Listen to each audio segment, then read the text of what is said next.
Hello guys, my name is Monu Garg and welcome to my YouTube channel.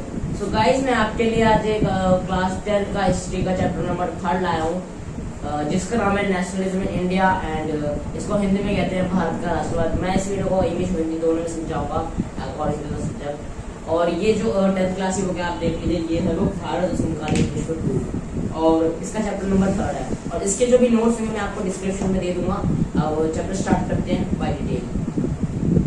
So guys, nationalism in India, nationalism का मतलब ही होता है कि अपने भारत से प्यार करना, देशभक्ति करना, जिसके बारे में जिससे प्यार करता हूँ, देशभक्ति करता हूँ, वो सारी। अब in this chapter we will discuss about nationality of our India. Nationality यानी कि हमारा जो देश है उसकी सुंदरता के बारे में बात करेंगे। नेशनैलिटी बारे में क्या क्या ऐसी स्पेशलिटीज हैं जो बाकी देशों में नहीं है। जो इसकी हिस्ट्री है वो हर एक कंट्री में नहीं होती है, हर कंट्री की अलग हिस्ट्री होती है, लेकिन भारत की हिस्ट्री बहुत अलग है और इस चैप्टर में हम वही डिस्कस करेंगे। तो गाइस, सबसे पहला पॉइंट आता है वो है first world war. First world war यानी कि पहला विश्व युद्ध, in English bowl of it. पहला विश्व युद्ध के हमारे जो भारत है उस पर क्या इफेक्ट पड़े थे, व्हाट आर द इफेक्ट। तो ये 4 इफेक्ट है।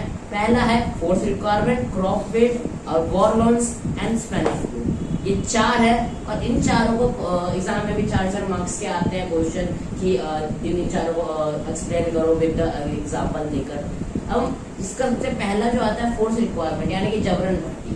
अब जबरन भर्ती का मतलब होता है कि फोर्स रिक्वायरमेंट यानी कि फोर्स के लिए भर्ती होना। लेकिन हमारे अभी के टाइम में लोग क्या करते हैं, वो आपको खुद की मर्जी से जाते फौज में। लेकिन उस टाइम पे क्या होता था, लोगों को जबरदस्ती फौज में लिया जाता था। उस टाइम पे कोई नहीं देखा था कि ब्रिटिश को देखते थे, वो जबरदस्ती उस टाइम पे उठाकर लोगों को भर्ती कर देते थे। इससे वो कहते थे जबरन भर्ती, फोर्स रिक्वायरमेंट। अब दूसरी बात जो आती है वो है फोर्स क्रॉप फील्ड। अब क्रॉप फील्ड जो है वो है फसलों की खराब होना। आपको नाम से पता चल गया होगा क्रॉप फील्ड। और ये हुई थी 1918 टू 19 एंड 1920 टू 21।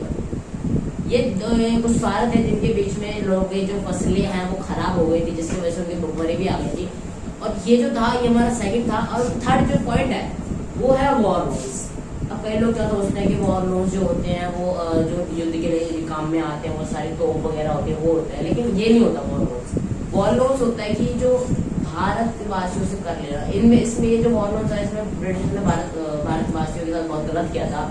वो ये किया था कि जो ब्रिटिशर्स थे उन्होंने जो युद्ध करते थे बाकी सारे राज्यों से, जैसे कि भारत ने किसी और से किया, तो उसने किसी और से किया, कि उनको पूरे वर्ल्ड पे अपना कब्जा चाहिए था, इसलिए वो युद्ध करते रहते थे। तो उस टाइम पे जो भी कर्ज था, यानी कि जो भी खाना पीना होता है, जो भी दवाई होती है, गोलियों के पैसे होते हैं, वो सारे ब्रिटिश नहीं देती थी। वो सारे के सारे भारतीय लोगों से लिए जाते थे by the name of tax. अब जो टैक्स था वो तो ले लेते, लेकिन उसके अलावा जब भी कोई भी युद्ध होता था उसके लिए भी अलग से लिया जाता, डबल टैक्स। तो ये अगली बार जो 4th पॉइंट आता है वो हमारा होता है। अब ये हमारा कोविड-19 पैंडेमिक चल रहा है। हर किसी को पता है कि कोविड-19 पैंडेमिक क्या है, क्या हुआ, क्या नहीं हुआ। इन द कमिंग टाइम ये भी एक किसी किताबों में लिखा आएगा after few years. Spanish flu हमारा होता है 1921 में। और इसकी एक खासियत बात है, जैसे कि हमारे कोविड-19 पैंडेमिक में काफी सारे लोग मारे गए थे, वैसे ही इसके अंदर 1921 में 12 से 13 मिलियन लोग मारे गए थे। 12 से 13 मिलियन लोग यानी कि 1 करोड़ 20 लाख लोग मारे गए थे। ये मतलब तो नहीं, हाँ, लेकिन उस टाइम पे 12 से 13 मिलियन इतनी का क्वांटिटी क्यों हुई थी। अब ये तो थे हमारे स्पेनिश फ्लू। और हमें ये क्वेश्चन पड़ता है कि जो फर्स्ट वर्ल्ड वॉर है उस पर हमारे भारत पे क्या क्या इफेक्ट पड़े थे। हमारे 4 इफेक्ट पड़े थे, force requirement, crop weight, war loans and Spanish flu. ये 4 पॉइंट बोले थे। एग्जाम में भी काफी सारे होते हैं कि इसके 4 पॉइंट को डिफाइन करो, थोड़ी डेफिनेशन लिख के हर एक को एग्जाम्पल देके उसको समझा सकते हो आप। अब नेक्स्ट जो पॉइंट आता है गाइस, वो एनसीईआरटी में पेज नंबर 52 पे दिया गया है, सत्याग्रह। अब सत्याग्रह का मतलब ये होता है कि सत्य के राह पे चलने वाले लोग सत्याग्रह हैं। अब इस सत्याग्रह का मेन जो डेफिनेशन थी वो तो ये है, लेकिन अगर इसमें पूछा जाए कि इस चैप्टर में इसका रोल क्या है, इसका ये पूरी डेफिनेशन ही दी हुई है। इसके अंदर सत्याग्रह के नाम से काफी सारे आंदोलन चलाए गए थे जो गांधी जी द्वारा चलाए गए थे। अब एक चीज है इसके अंदर, जो गांधी जी थे वो साउथ अफ्रीका से लौटे थे 1915 में। और लोग तो सोचते कि वो तो भारत में थे, वो कहाँ से लौटे थे।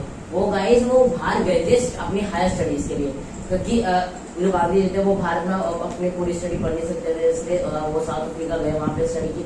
उसके साथ साथ उन्होंने ऑब्जर्व किया ब्लैक और व्हाइट लोगों को, जो लोग बहुत ही ज्यादा अनफेयर करते थे ब्लैक लोगों के साथ, वो व्हाइट लोगों को ज्यादा से ज्यादा अच्छी चीजें मिलती थी लेकिन ब्लैक लोगों को इतना वो नहीं दिया जाता था। इसके खिलाफ नेल्सन मंडेला जी ने और इन्होंने गांधी जी ने दोनों ने मिलकर आंदोलन स्टार्ट किया, लेकिन गांधी जी को और नेल्सन मंडेला जी को अच्छी तरह वो नहीं मिली जो उनको मिलना चाहिए था।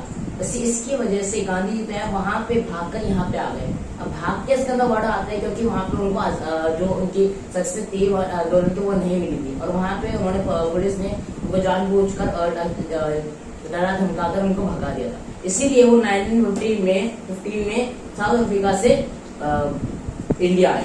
अब इंडिया आने के बाद उन्होंने काफी सारी जगह गए। सबसे पहली जगह गए थे गाइस, ध्यान से सुनिएगा, ये 1816 में गए थे वो बिहार के चंपारण जिले में। बिहार के चंपारण जिले में वो क्यों गए थे गाइस? वो गए थे नील की खेती को देखने। वो ऐसे नहीं देखने गए थे, वो सबसे पहले साउथ अफ्रीका से डायरेक्ट बिहार गए थे चंपारण में एक नील की खेती। आपने सुना होगा, नील की खेती वही होती है कि अगर एक बार उसे उगा दे तो पैसे तो काफी मिलते हैं, लेकिन उसके बाद उसी खेत में हम दोबारा उसको नहीं उगा सकते हैं, क्योंकि उसके बाद अगर उगा दे तो फसल नहीं उगेगी। अब नील की खेती में यही विरोध करते थे गांधी जी की, अगर ये हो जाए तो हमें फील्ड नहीं मिलेगी, तो इसकी वजह से उसको रोक दिया जाए। लेकिन ब्रिटिशर्स से नहीं करते थे क्योंकि ब्रिटिशर्स को पैसे चाहिए थे, अब वो नहीं हो सकता था। अब बात आती है गाइस 1917 में। 1916 का तो क्या, अब 1917 में क्या हुआ गाइस, ये गुजरात के खेड़ा जिले में, बिहार चंपारण के बाद तो हो गई, अब उसके बाद जो गांधी जी थे वो गुजरात गए, गुजरात के खेड़ा जिले में गए। वहां पे क्या किया, किसानों की सहायता के लिए, जब फसल ना हो तो टैक्स भरने के लिए। इसका मतलब ये है कि अगर कोई किसान की जो खेत है वो खराब हो जाए तो उसके बाद अग्रेसर माफ नहीं करेंगे कि हाँ तुम्हारी खरीद खराब हो गई है, तुम नहीं दे सकते, तो ये नहीं होता, उनको देना ही पड़ेगा। ये उनकी कंपल्शन होती थी एक तरह की। तो अब जो टैक्स है वो भी दिया जाता था, वो डबल टैक्स कर देते थे। कई बार क्या होता है, लगान डबल कर देते थे। आपने सुना होगा, मूवी भी है लगान, उसमें भी काफी अच्छी तरह डिफाइन कर रखा है, तो देख सकते हैं। अब नेक्स्ट बात आती है 1918 की। 1916, 1917, 1918 देखिए 1918 में अहमदाबाद आती है। अहमदाबाद में क्या हुआ, अहमदाबाद में जब गांधी जी पहुंचे तो वहां पे सूती कपड़े के जो कारखाने होते हैं, वहां पे जो मजदूर होते हैं, आपको पता है गाइस सूती कपड़ा क्या होता है। सूती कपड़ा बहुत ही रेयर मिलता है क्योंकि वो हैंडमेड होता है भाई। ये साइज कहीं पे भी जाओगे बहुत ज्यादा महंगा मिलेगा as compare to another clothes. अगर आप कहीं पे भी जाओगे वहां पे आपको सिर्फ पैंट शर्ट मिलेगी वो 80, 200, 250, 300, लेकिन अगर आप कहीं पे भी जाओगे सूती कपड़ा आपको बहुत महंगा पड़ेगा, 900, 1000, बहुत महंगा मिलेगा गाइस, क्योंकि वो हैंडमेड होता है। और हैंडमेड की जो भी कीमत होती है वो ज्यादा रेयर होती है, और वो लोग बहुत हाई टेक्निक में चलते हैं मार्केट में भी। अब गाइस ये तो था हमारे 3 चीजें। अब गाइस अब हम पढ़ने वाले हैं बहुत ही इंटरेस्टिंग टॉपिक, रॉल एक्ट। मतलब पेज नंबर 53 पे है गाइस। इसको आप एक कहानी की तरह समझोगे तो आपको ज्यादा अच्छा लगेगा। आपके माइंड में ना ये कहानी डिसाइड हो जाएगी। रॉल एक्ट आएगा तो आप बड़े आराम से लिख दोगे। इसके अंदर सारे इंसिडेंट्स हैं, कुछ इंसिडेंट्स है, उसके बाद हम नेक्स्ट टॉपिक मूव करेंगे। अभी है रॉल एक्ट। रॉल एक्ट कब शुरू हुआ? रॉल एक्ट हुआ 1990 में, पेज नंबर 53 पे दे रखा है एनसीईआरटी के। 1990 में शुरू हुआ। अब ऐसे भी कहा जाता है कि the main movement of 1916, 17, 18 has started in 1990 में। जो भी हमारे हमने पढ़ा पड़ा कि 1916, 1917, 1918 में जो 3 हुए थे बिहार में, गुजरात में, अहमदाबाद में, सारे जो स्टार्ट हुए थे, वो जो मेन यानी आंदोलन पे बैठ ही गए, वो स्टार्ट हुआ था हमारे 1990 में गाइस। वो 1990 में स्टार्ट हुआ था। और उसके अलावा रॉल एक्ट की बात आती है गाइस, इस स्टोरी है गाइस, मैं आपको शेयर करना चाहूंगा, इससे ये रिलेटेड है। अगर आप ये स्टोरी समझ गए तो ये इंसिडेंट समझ जाओगे। रॉल एक्ट में क्या हुआ गाइस, कुछ हिंदुस्तानी थे, उन्होंने पुलिस के ऊपर गोलियां चला दी, क्योंकि आपको पता है कि जो ब्रिटिशर्स थे वो सारे अत्याचार करते थे उनके ऊपर। तो उन्होंने क्या किया, उन्होंने जो भारतवासी थे उन्होंने उनके ऊपर गोलियां चला दी और काफी सारे पुलिस वाले को मार भी दिया।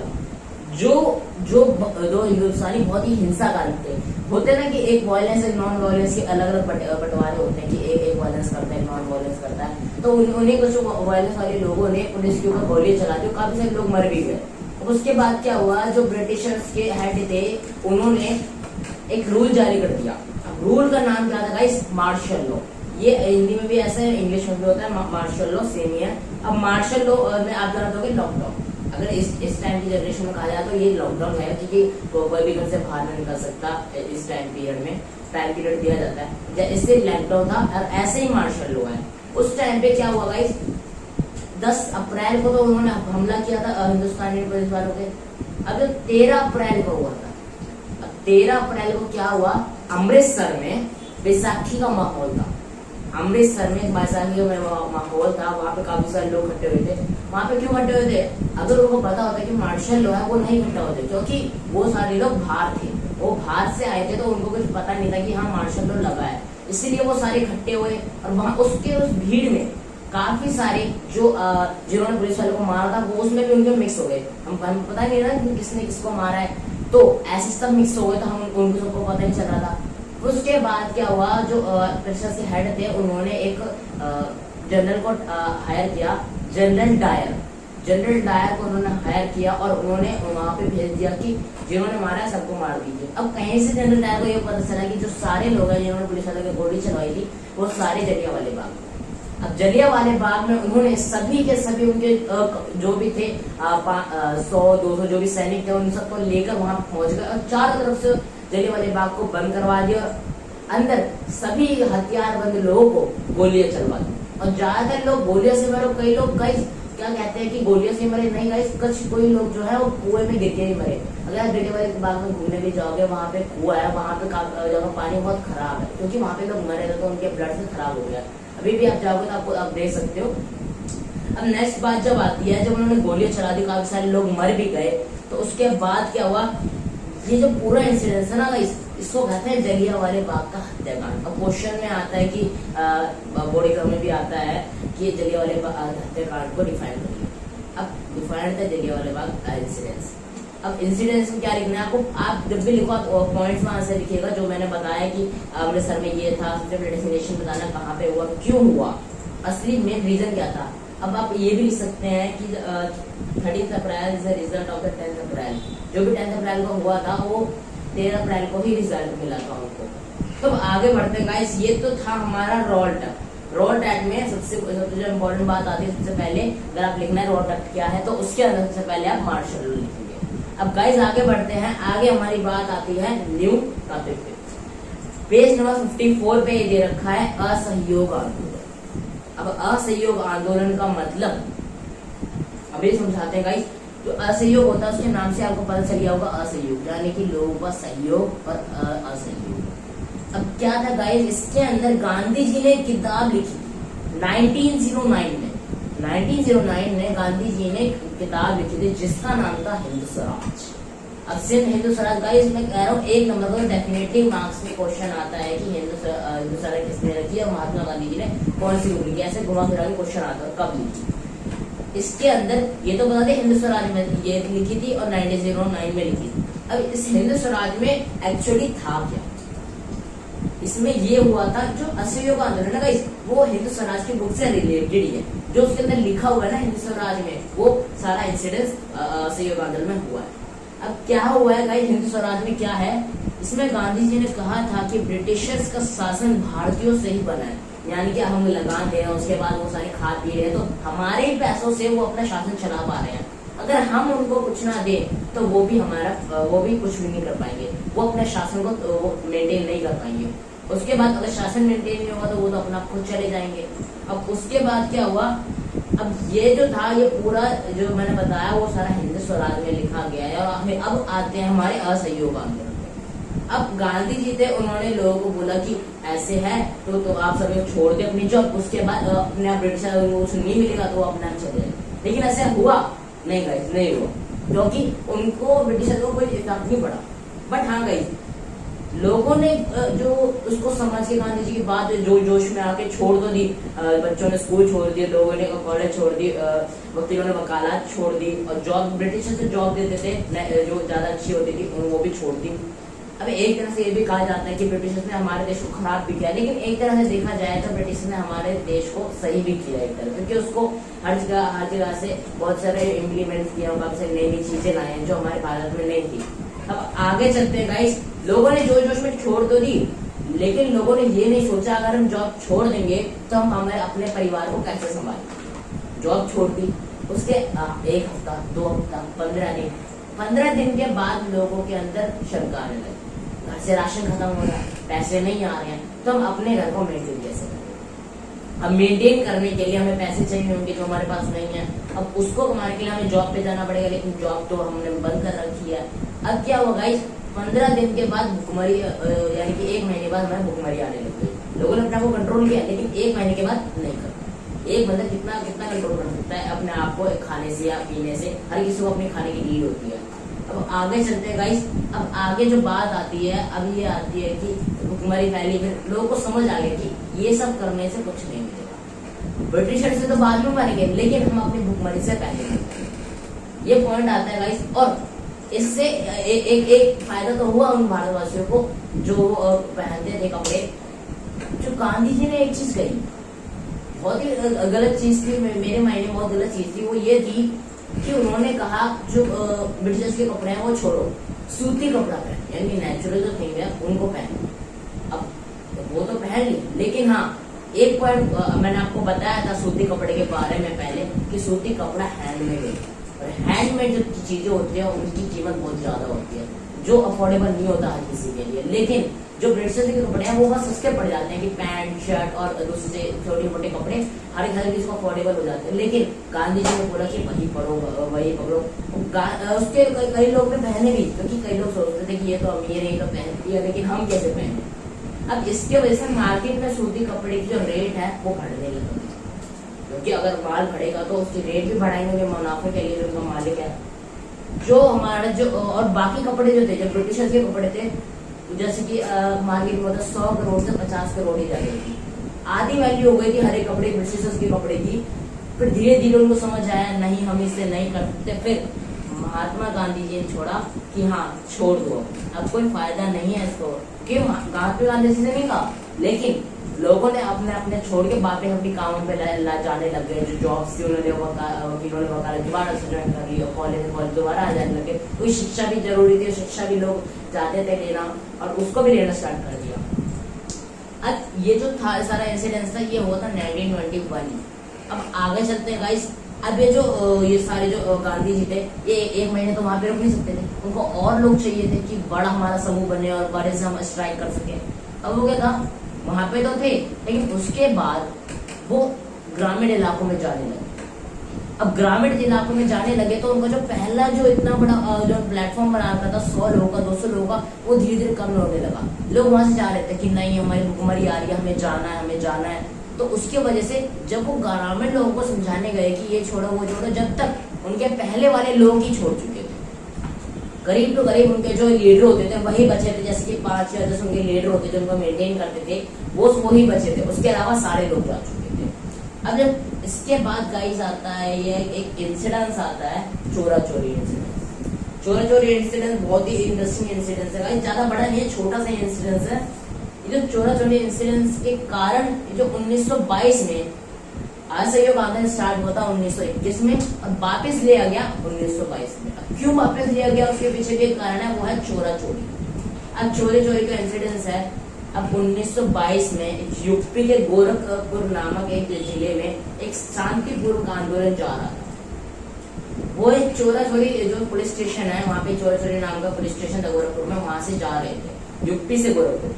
तो वहां से वो जैसे ही जा रहे थे तो बीच में काफी सारे जो पुलिस वाले थे वो उनको मार दो, क्योंकि जो पुलिस वाले थे वो रोक रहे थे कि नहीं रोक दो रोक दो रोक दो, लेकिन जो लोग थे उन्होंने नहीं मारा, उनके ऊपर उन्होंने मार दिया। उनके पास तो कुछ था नहीं, लेकिन हाँ पुलिस वाले के पास हथियार थे, लेकिन वो चला नहीं सकते थे क्योंकि उनके पास कोई ऑर्डर नहीं थे, कि बिना ऑर्डर के वो कुछ नहीं कर सकते थे। उस टाइम पे ऑर्डर सबसे बड़ा माना जाता था पुलिस वालों के लिए भी, कि अगर वो कुछ नहीं करेंगे तो आप वाले ब्रिटिशर की जॉब देंगे, चाहे वो उनकी जान क्यों नहीं चल जाए, लेकिन वो अपने रूल को हमेशा फॉलो करेंगे। ये ब्रिटिशर्स का ज्यादा रूल हुआ करता था। तो उन्होंने गाइस जो भारतीय थे उन्होंने पुलिस वालों 22 पुलिस वालों को मार दिया। अब 22 पुलिस वालों को मारा तो एक तरह से ब्रिटिशर्स के मन में भी एक दहशत फैली कि हाँ इन लोगों ने 22 पुलिस वालों को मार दिया, इसका मतलब ये हमारे लिए बहुत हानिकारक है, हमें इसके पीछे कुछ एक्शन लेना पड़ेगा। अब 22 लोगों को तो मार दिया। अब उसके बाद लोगों के बीच में हाँ आने लगे कि हाँ ये सब होना चाहिए। और जब ये बात गांधी जी को पता चली कि हाँ हमारे लोगों ने 22 लोगों को मार दिया, तो वो बहुत डर गए। वैसे डरना नहीं चाहिए था उन्हें, लेकिन हाँ वो डर गए। इसी के चक्कर में उन्होंने 1922 में उन्होंने वो असहयोग आंदोलन वापस लेना पड़ गया। अब असहयोग आंदोलन को इंग्लिश में कहते हैं non cooperation movement, non cooperation movement कहते हैं इंग्लिश में से, इंग्लिश वाले स्टूडेंट्स के लिए। अब जो नॉन कॉपरेशन मूवमेंट था उसको लेना पड़ा, अगर नहीं लेते तो गांधी जी भी डरे हुए थे, उनको लेना पड़ा। लेकिन एक तरह से अगर गांधी जी देखें और अगर समझे कि उन्होंने 22 लोगों को मारा है, तो सामने वाली जो हमारी जो अगेंस्ट पार्टी है, ब्रिटिशर्स हैं, वो भी थोड़े डरे होंगे। उन्होंने ये बात में नहीं सोचा, वो खुद डरे और चुपचाप उस साल जो भी स्टार्ट किया था मूवमेंट, जो भी लोग इकट्ठा किया था, वो सारा कुछ छोड़ दिया और बंद करवा दिया। अब ये एक और फेल हो गया उनका इंसिडेंस। अब गाइस एक और बात आती है, एक छोटा सा स्टोरी जैसे आई, बगानों में स्वराज। बगानों का स्वराज आपको एनसीईआरटी में 57 पेज नंबर पर मिल जाएगा, बगानों का स्वराज। इसके अंदर जो लोग थे, जो जैसे होता है बगानों में जो ब्रिटिशर्स थे, कई लोगों को पकड़ के बगानों में जबरदस्ती काम कराए थे कि तुम हमारे यहाँ काम करो और इन सारे बगानों को सही से उगाओ और हमारे लिए दो। अब जब उन सारे जो भी जबरदस्ती करवाते थे, उन सब लोगों को पता चला कि हाँ हम सब आजाद हैं, असहयोग आंदोलन चल रहा है, उनको पता नहीं था कि बंद हो गया। लेकिन जब उनको पता चला कि हाँ हम सब स्वतंत्र, तो वहां पे काम छोड़ के भाग के कहीं और से जंगल की तरफ से भाग कर अपने गाँव। अब जैसे ही वो गाँव पहुंचे, वहां पे तो पता चला कि वहां पे तो नॉन कॉपरेशन वो बंद हो गया है। अब वहां से उनको बहुत अचंभित हुए और उसके बाद पुलिस उनको बहुत ही लाठी चार्ज करके, बहुत गंदी तरह अत्याचार करके उनको जबरदस्ती वापस ले गए। अब ये कह सकते हैं कि हाँ उन्होंने भी एक गलती किया, जब उनको वो वहां पे था तो वहां पे जान पूछ के वो आए, तो इसकी वजह से ब्रिटिश को गुस्सा तो होना ही था। अब गाइस अब अगली बात आती है सर्वज्ञ की ओर। सर्वज्ञ आंदोलन है एक तरह का ये। अब ध्यान से समझिएगा, ये पेज नंबर 58 पे दे रखा है, बगानों में स्वराज के नेक्स्ट पार्ट पे ये दे रखा है। इसके अंदर गाइस एक तरह का ये साइमन कमीशन थी, हिंदी में भी साइमन कमीशन बोलते हैं, इंग्लिश में साइमन कमीशन बोलते हैं। ये साइमन कमीशन थी, इसका जो हेड थे वो थे sir John Simon. Sir John Simon Simon commission के हेड थे। अब उन्होंने क्या किया, उन्होंने 1928 में, अब ये पूछा जाता है कि कब हुई साइमन कमीशन, ये साइमन कमीशन 1928 में हुई थी। अब ये जो एक तरह की साइमन कमीशन थी, ये एक पार्टी थी जो ब्रिटिशर्स ने बनाई थी। अब जो ब्रिटिश ने बनाई थी, उन्होंने उस पार्टी में क्या था, वो ना कुछ क्योंकि इलेक्शन आ रहे थे कि उनको अपना वोट चाहिए, क्योंकि उस टाइम पे गवर्नमेंट बनी हुई थी, 1928 में गवर्नमेंट बननी स्टार्ट हो गई थी उस टाइम पे। फिर उन्होंने फिर धीरे धीरे करके सर्वज्ञ आंदोलन को स्टार्ट किया, और आंदोलन नहीं सर्वज्ञ जो साइमन कमीशन थे उसको स्टार्ट कर दिया। उसके बाद उन्होंने बैठक बिठाई, काफी सारे बड़े बड़े ब्रिटिशर्स को बुलाया, और उसके बाद उन्होंने भारत के लिए बहुत अच्छा किया, क्योंकि वो सोचते थे अगर हम कुछ भारत के लिए अच्छा करेंगे तो उसके बाद जो हमारे भारतवासी हैं वो अच्छा समझ के हमें वोट करेंगे और हमें आगे प्रशंसित करेंगे, इसकी वजह से हम आगे भी शासन कर पाएंगे। अब उन्होंने ऐसा किया। अब गाइस इसमें जो है, इसमें दो एक इफेक्ट आते हैं, पॉजिटिव इफेक्ट आता है और एक नेगेटिव इफेक्ट आता है ऑफ साइमन कमीशन। अब साइमन कमीशन के एक पॉजिटिव इफेक्ट होता है कि ब्रिटिशर्स ने भारत के लिए कुछ किया। अब नेगेटिव इफेक्ट ये होता है कि साइमन कमीशन से उसके अंदर एक भी भारतीय नहीं था, जिसकी वजह से एक जो भारतीय थे उनके ऊपर भी इफेक्ट पड़ा कि एक भी भारतीय नहीं, तो कहीं वो अपने पक्ष में तो सारे फैसले नहीं ले रहे हैं। अब उन्होंने ले लिया, उसके बाद एक नेगेटिव किया था, एक पॉजिटिव किया। अब ये तो था हमारा गाइस साइमन कमीशन। अब साइमन कमीशन के बाद गाइस मैं एक छोटा सा इंसिडेंट लाना चाहूंगा। जो हम गणतंत्र दिवस मनाते हैं 26 जनवरी को, वो हम 26 जनवरी ही क्यों को मनाते हैं? We can choose another date, why we are choosing it. 26 जनवरी को ही क्यों हम गणतंत्र दिवस मनाते हैं? हाँ 1930 की जो स्वतंत्र हुआ उस टाइम पे हाँ ये बनी थी, तो 26 जनवरी ही क्यों चुना गया, 25 क्यों नहीं चुना गया, 30 क्यों नहीं चुना गया? इसके पीछे भी एक गाइस बहुत बड़ा रहस्य है, वो ये है कि जो जवाहरलाल नेहरू है, गांधी जी हैं, उन दोनों जो काफी सारे लोग थे, जो जवाहरलाल है, काफी सारे लोग थे, उन्होंने एक साथ बैठकर 26 जनवरी 1930 को लागू किया था कि हाँ हमारा देश आजाद है। क्योंकि 1928 में उन्होंने ये सब स्टार्ट किया, और 1928 में साइमन कमीशन की वजह से जो भारतीय थे उन पे फर्क पड़ रहा कि हाँ ये लोग कुछ कर रहे हैं। तो उसके बाद काफी सारे लोगों ने सोचा, बैठक की कि हाँ ये सब हमें कर रहे हैं, यानी कि अब के बाद हम आजाद हैं। और इसीलिए 26 जनवरी 1930 को ये मानने लगे कि हाँ हमारा देश आजाद है। और उसके बाद इसीलिए हमारा जब भी मनाए जाते हैं गणतंत्र दिवस, वो 26 जनवरी ही क्यों मनाते हैं। अब गाइस आगे बात आती है, ये तो था हमारा साइमन कमीशन, उससे रिलेटेड कुछ पॉइंट। अब इसके बाद आती है guys salt march. Salt March one of the very important point. अगर ये बहुत जो लिटिल पॉइंट है, लेकिन लोगों को लगता है कि ये दांडी मार्च बहुत बड़ा है, उसकी वजह से बहुत दिक्कतें आती हैं, तो हम क्या करें। ये बहुत इजी सा है, दांडी मार्च के लोग पता है कि हाँ ये होता है, लेकिन हर किसी को नंबर नहीं पता होते, डेट नहीं पता होती, और कहाँ से स्टार्ट किया और कहाँ पे एंड किया और कितने लोगों के साथ किया, ये लोगों को नहीं पता होता। So guys, अब स्टार्ट करने वाले हैं हम दांडी मार्च। दांडी मार्च हमने पहले पार्ट में पढ़ा था कि जो भी हिस्ट्री होती है, जो भी हमारे गांधी जी है, वो नेल्सन मंडेला जी है, उस सब ने क्या क्या किया और जवाहरलाल उन्होंने कैसे अपने जो देश है उनको स्वतंत्र बनाने की विधि लिखी। अब आगे बात आती है दांडी मार्च। अब दांडी मार्च में एक छोटा सा क्वेश्चन करना चाहूंगा गाइस, जो ब्रिटिशर्स थे उन्होंने नमक पे ही क्यों अपना टैक्स बढ़ाया, बाकी चीजों पे ही क्यों टैक्स बढ़ाया, बाकी चीजें भी तो लोग लेते हैं। क्योंकि गाइस इसका आंसर ये है कि जो नमक है वो बेसिक नीड है एक आदमी की, हर एक परिवार, क्योंकि ये नमक हर चीज में डलता है, खाने में डलता है और भी काफी सारी चीजों में यूज आता है नमक। तो इसीलिए जो ब्रिटिश थे उन्होंने जो टैक्स था वो नमक पे डबल कर दिया। इसकी वजह से गांधी जी को लगने लगा कि हाँ ये इस चीज पे हमारे लोगों को बहुत ज्यादा इफेक्ट आएगा, तो उन्होंने दांडी मार्च कर, वो भी ये डेट आती है कि कब स्टार्ट किया, ये हुआ था 31 जैन 1930। 31 जैन को 1930 में स्टार्ट किया गया था। गांधी जी ने एक लेटर लिखा था, जो ब्रिटिशर्स है उनको लेटर लिखा था कि, और इस जो लेटर था इसमें बताया गया था कि हम जो अपनी यात्रा स्टार्ट करेंगे वो रोड बाय रोड होगी और वो हर बड़े बड़े पॉलिटिशियंस के घर के बाहर से निकलेगी, यानी कि बहुत लंबी जाएगी। अब वो कहाँ से स्टार्ट हुई गाइस, ये बहुत छोटा सा पार्ट है कि वो कहाँ से स्टार्ट हुई और कहाँ पे खत्म हुई। अब वो स्टार्ट हुई थी कहाँ पे, वो हुई थी साबरमती आश्रम से। साबरमती आश्रम में उनका आश्रम था जहाँ पे वो रहते थे, और साबरमती आश्रम से स्टार्ट होकर विद द 78 वॉलंटियर, उनके साथ जो स्टार्टिंग में स्टार्ट हुआ 78 वॉलंटियर्स के साथ स्टार्ट। वॉलंटियर वही होते हैं जो जवान योग होते हैं, उनके साथ जो स्टार्ट किया है यंग वॉक स्टार्ट की, और ये पूरी 240 किलोमीटर की स्टार्ट हुई थी गाइस। 240 किलोमीटर में वो अपनी डेस्टिनेशन में पहुंच गए थे। अब साबरमती से स्टार्ट होकर वो कई पॉलिटिशियन से घर गए, कई ग्रामीण इलाकों में से गए, कई शहरी इलाकों में से गए, और कई तो ब्रिटिशर्स के इलाकों से ही भी निकले, लेकिन उनपे कोई इफेक्ट नहीं डाल सकते क्योंकि वो उनका अधिकार था उस टाइम पे। अब क्या हुआ, अब वो कहाँ पे खत्म हुई गाइस, अब ये कई लोगों को पता होता है हाँ साबरमती आश्रम से, लेकिन खत्म कहाँ हुई, वो खत्म हुई थी दांडी नामक जगह पर।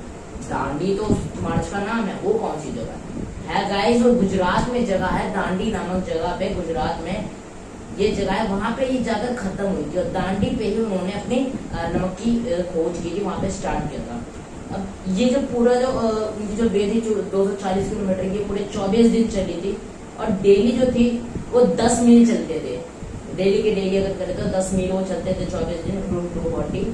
अब तो वो जो थे वो सीधा 31 जैन पे स्टार्ट होकर वो 6 अप्रैल को पहुंचे थे।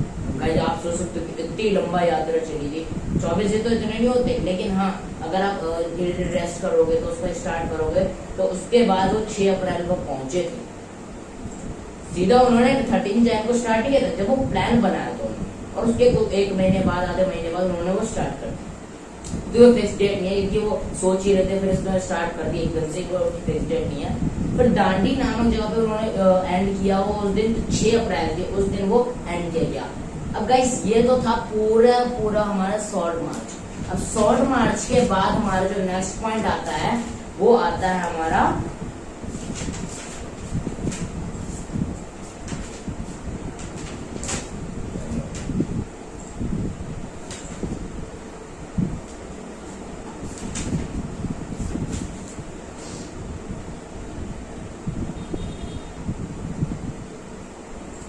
इसके नोट्स आपको बाद में इसके वीडियो के बाद में मिल जाएंगे। और ये तो हमारा था chapter number 3 of the history. अब ये देख सकते हैं इसी बुक का था। और आपको कोई भी दिक्कत हो तो कमेंट में जरूर बताइएगा आपको किस तरह की वीडियो और चाहिए है, और मैं उसी के वीडियो चैप्टर वाइज डेली